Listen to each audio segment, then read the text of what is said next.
So Perez Hilton, tell us about that and how that's been going. The Perez deal was very exciting for us.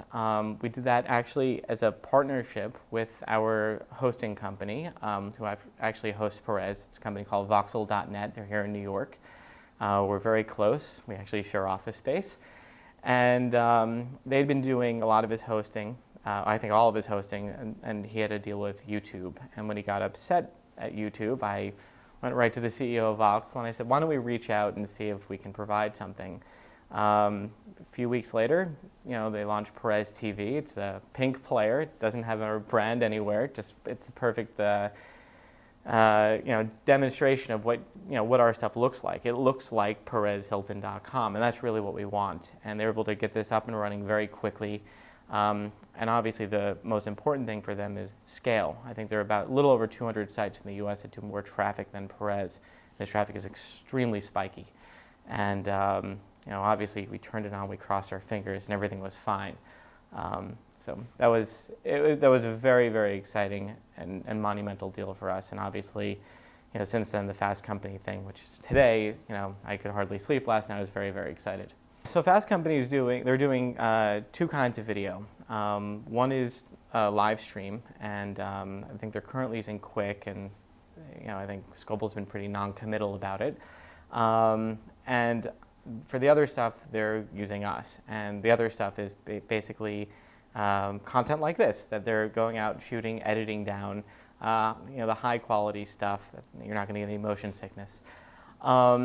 And part of it is just sort of the online video playback piece. The other stuff that we're working with them to do is to deliver the content for the iPod as well. So presumably at some point they'll have an RSS feed. You'll just be able to subscribe to the podcast, download it.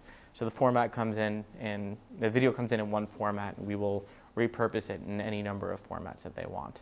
So David, let me ask you, in terms of the whole ecosystem of video services in a very general term, where do you fit in the ecosystem a little bit? Where do we fit in? That's a tough question. It's I think the reason it's difficult to answer is when you're a platform, you are the pitch is always targeted towards somebody's very specific set of needs. So to one person, I'm an alternative to YouTube. To somebody else, I'm an alternative to Brightcove or Maven or the platform or whomever.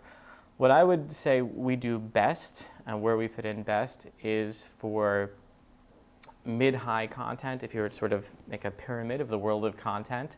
The bottom being just sort of friends and family stuff. Mid-high being kind of what you do, and on up a little bit. We did stuff with the CBC, the Fast Company TV launched today. Scoble is doing all sort of premium content, shooting it in HD. What we really give our client base is the ability to turn it on and go. And the development time, we actually, as an interview question, do the whole Twistage integration. You have 3 hours, start to finish. So the ability to get that going so quickly and then to do it in such a white label way, we think is really compelling for people, and that's kind of where we've positioned ourselves in the marketplace.